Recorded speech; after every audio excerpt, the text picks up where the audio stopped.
Hey, this is Ron Ippolito. Let's do a quick Kahoot demo. Now, Kahoot, if you remember, is the software that we use, real quick and easy, formative assessment software. It's kind of like a game show. Kids love it.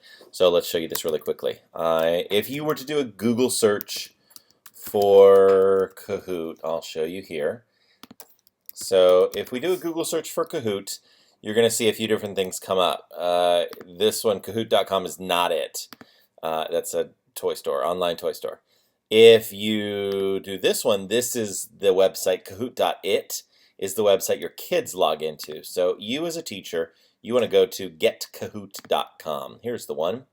And I already have an account, so I'm going to go ahead and sign in. The first time you click, you would go to get my free account, and it is truly free for teachers. I will log in with my heartdistrict.org account. And I'm going to create a new quiz. And we will call this practice quiz. And so just a few things, we'll make like a 2-question quiz. What is my name? Now if you want, you can add an image. I happen to have a photo here from a birthday party I went to recently, so we'll upload that just for the sake of demonstration. And then while we're doing this, Ron, Jeff, Steve, or Larry. Now down here, okay, the image has just uploaded. Down here you can label which answers are correct. You can have more than one answer. So if I went by Ron or Larry, then you could label these both as correct. These numbers right here just indicate how many characters you have remaining until you run out of room. My name is Ron or Ronald, so I could make both of these correct answers. And you can see there are also some symbols here, superscript and subscript, for math teachers as well. I'm going to, I have the question here.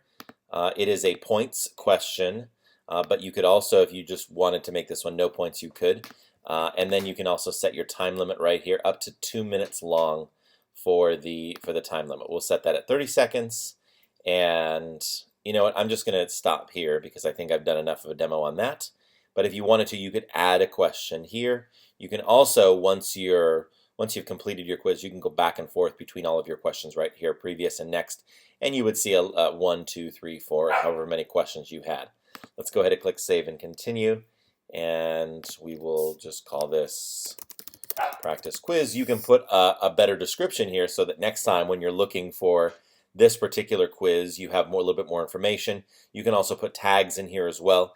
Tags would be words, keywords. When you went back and searched, let's say that over the course of 3, 4, 5 years of teaching, you've created 30, 40, or 50 quizzes.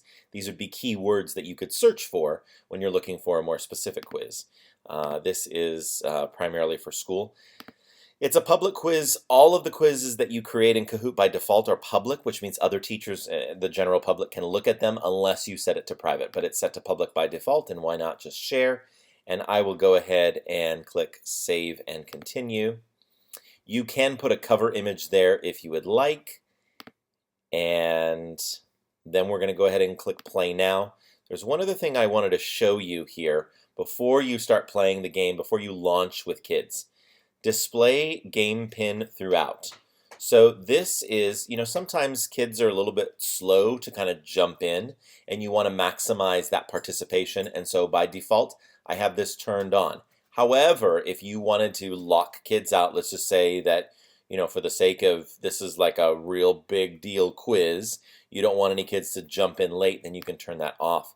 What that means is that they won't be able to see the pin down below to jump in. However, the game pin is still shown on every other kid who's playing. You can see it on their display, on their phone or on their computer. So I always keep this turned on because if a kid accidentally, they lose their internet connection or whatever, you want to make it as easy as possible for them to jump in. You could randomize the order if you want. You can also shuffle the answers, the order of the answers in each question. And I normally don't play around with advanced options. And yeah, I think this is good.